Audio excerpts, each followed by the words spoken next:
Hi guys, and welcome back to another Final Fantasy VII Remake video. So it's another day and Square Enix have done it again and wowed the community with the release of the Final Fantasy VII opening movie. And honestly, as time goes by, each day we're counting down to obviously April 10th. I'm still getting wowed at all the content that Square are releasing, and this game is just hyping up to be something special. We are going to take a look at the opening movie and just kind of break it down, because there was some interesting insight to how the game's going to be depicted come April 10th. So with that being said, let's mosey.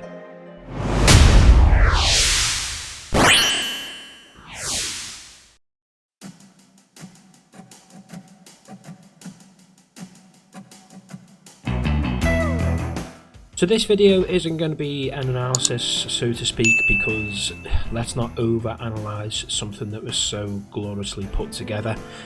I think it's fair to say there wasn't no hidden secrets within this trailer, or should I say movie.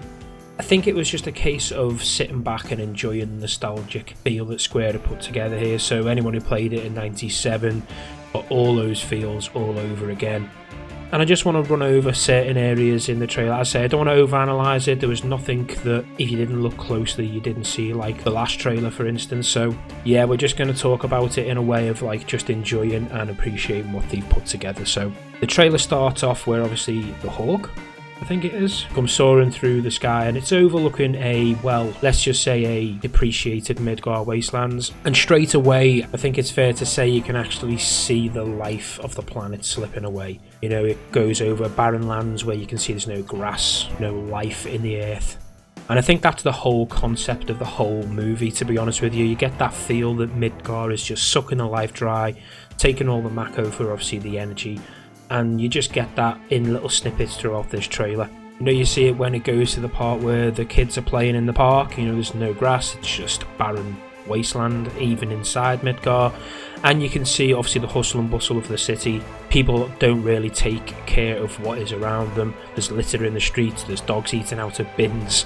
You know, Midgar is just a industrial town. You can see cranes constantly in the background, JCBs, you know, lifting pipes. It's just all about money and making the rich richer and the poorer poorer. I just get that whole feeling from the whole trailer, and obviously we kind of know from '97 that was the case, but they've just depicted it beautifully within the opening, you know, minute or so before we even get to the juicy bit. And they use the Hawk, you know, to fly through all these particular areas to give you a quick glimpse at everything that's going on in Midgar, which I think was a beautiful touch.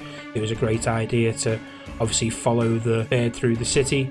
And it's just like everybody's working for nothing, you know, it's perfectly depicted by Square. My first thought is why they're showing the wasteland is simply just to get that depreciation value across, you know, that the surrounding areas of the Midgar wasteland, and obviously the signs within the park, and obviously the flower, well, should I say dead flower. Did he show the wastelands just for the simple reason because they wanted to get that point across, or, you know, are they showing the wastelands because that is going to be an explorable area? You know, I talked about it in my last video, saying, you know, what are they going to do for an open world? But to be honest, when it does come into the Midgar section and you see the train, if Midgar is as big as believed, then I suppose there's going to be plenty for us to do. And for me personally, I think the showing of the train, I think that's a sign that the train's going to be the way to fast travel from area to area. And in every single scene you can just see it's just a working city, and if you're not working, unfortunately you're slumming it. And the part where the guys lifting canisters into the car, I don't know what they are, but they look maybe like Mako filled canisters of maybe some way of powering your home or your car, for instance. So again, just another sign that they're just sucking the life out of the planet. You know, and the poor dog trying to get food out the bin, no owner about, just goes to show that, you know, it's a dog-eat-dog world, no pun intended.